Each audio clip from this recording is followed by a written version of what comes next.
Hi, I'm Chandni. I'm 22 and I went from being a content intern to a partner and an EIR at C4E in less than 2 years.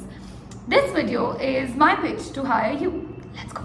Who are we hiring and what are we hiring for? So in short, we're hiring a chief of staff.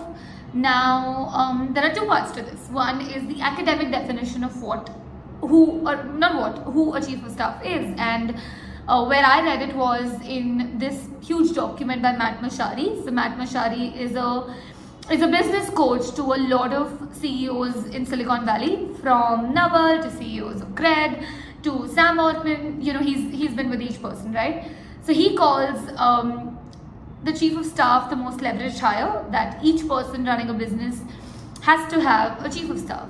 What does he mean by that, and who is this person? So, a chief of staff is a highly organized person who can communicate really well and has some business knowledge. I would also say that this person has to be high agency. Apart from this, the way to treat your chief of staff is to give them full access of your life. What I mean by that is the CEO of a business, when they hire a chief of staff, they allow the chief of staff to shadow them, to see how you're running the business, how you're thinking about work, life, your team, etc. Right? That's why they become the most leveraged hire, because the goal is to get this chief of staff to think the way you think, right?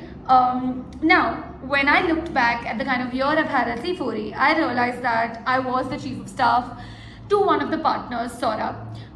No, I wasn't hired as a chief of staff.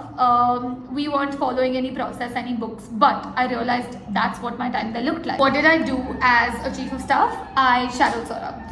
And once I did that, I began freeing his time. So I've done everything from taking meeting notes, organizing his calendar and projects and tasks, to attending, brand presentation meetings and leading some, right? And here are three key things that happened during this time. My work was very scattered. My growth wasn't structured. It's not like I learned X things in Y time. But every few days, I'd be put in a room and I had to learn how to deal with it. I had to learn how to embrace ambiguity. And I had to practice it until it became super intuitive. That's the first part. The second important part of this journey was the fact that I never questioned the kind of work that was assigned to me. What I mean by that is, call it grunt work, call it, things like, sending calendar invites, taking meeting notes. I didn't question all of this at all. And no, it wasn't because of, the greatness of my heart or because I didn't know how to question it. It was only because I was constantly shown that my growth is of importance at this place, right? And I was sensible enough to know that the rite of passage includes grunt work. The third one is super simple. It is the fact that I showed up every day, regardless of what it meant, right? Today, when I look back, I know that nothing would have been fruitful if I hadn't shown up every day. And I think these are the three things that define my journey and my time at C4E. In short, C4E has been the best training ground for me to become CEO. Today, I co-run a mission-driven startup that helps brands market to women better. Alongside, we also build services that increase representation of women in multiple spaces. And C4E is an incubator. But that's not what I'm here to talk about. The reason I told you about all of this is because we're looking for the next COS.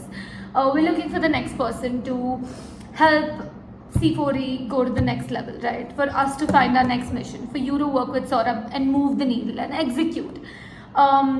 It's been a wild ride for me, and I hope and I know that it will be for you too. So, in case this interests you, email us with the subject, "The bomb has been planted," and we'll speak.